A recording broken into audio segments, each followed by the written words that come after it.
कि महर्षि ये जो शरीर है ये आराम चाहता है, मन शांति चाहता है और हृदय अपनापन चाहता है, अपनों को चाहता है, लेकिन हालात कुछ और ही तलाश में रहता है। ये सारी हमारी चाहत और तलाश कैसे समीचीन बने, इसके लिए आप मार्गदर्शन। शरीर आराम चाहता है, मन शांति चाहता है, हृदय अपनापन चाहता है और हमारा पूरा जीवन इसी की तलाश में निकल जाता है। तो हम ऐसे क्या करें? कुछ ना करो, संतोष धर लो, सब आ जाए। संतोष में आराम भी है, शांति भी है, अपनत्व भी है, और जब तक संतोष है तब तक सब कुछ है। संतोष के अभाव में कुछ भी शेष नहीं रहता। दो व्यक्ति हैं जो रात्रि में भोजन नहीं करते।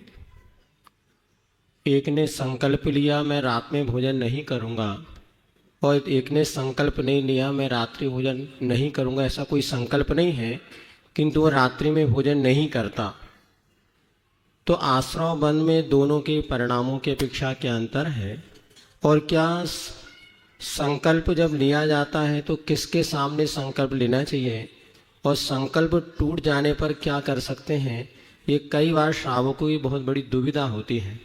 तो ये संकल्प का जीवन में क्या महत्व है, किसके सामने? क्या बिना संकल्प लिए भी उतने ही पुण्य का संचय हो सकता है?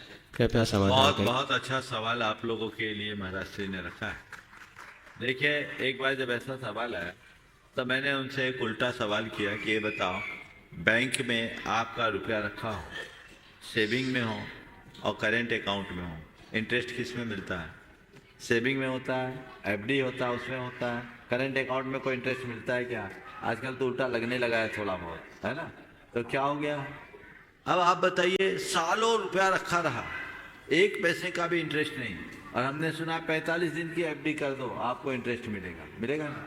हाँ, आजकल 7 दिन की भी हो जाती है। 7 दिन की एफडी करे, आपको इंटरेस्ट मिला। अब मैं आपसे पूछता हूँ, आपको इंटरेस्ट किससे मिला? बैंक में पैसा रखने से या पैसा न उठाने के संकल्प से? हाँ, पैसा न उठाने के संकल्प से मिला ना। तो आपने त्याग किया, यानी उस वस्तु का, उस कार्य का सेवन न करने का संकल्प लिया, आप बच गए। और आपने त्याग नहीं किया, भले खा नहीं रहे, पर अभी आपकी त्याग की लालसा मिटी नहीं है, खाने की लालसा नहीं मिटी, तो उसका आपको वांछित लाभ नहीं मिलेगा। और देखो, अगर किसी वस्तु का आपको त्याग हो, कोई आपसे बहुत आग्रह, मनुहार, अनुरोध कर रहा हो, तो भी आप कहोगे भैया मेरा त्याग है। और यदि आपका त्याग नहीं, आप लेते नहीं है, कोई बहुत फोर्स कर रहा है, तो धीरे से पिघल जाओगे। अरे चलो सामने वाले का मन रखने के लिए थोड़ा सा ले लें। इसलिए संकल्प को सदैव संभाल कर रखो। संकल्प हमारी सिद्धि का आधार है। सर्व संकल्प वसात भवतिर लघुर भवतिर वा महान। बिना संकल्प के जीवन का उत्थान नहीं होता। इसलिए जब कभी भी मौका आए, अपने संकल्प के पीछे मत, संकल्प में पीछे मत होइए।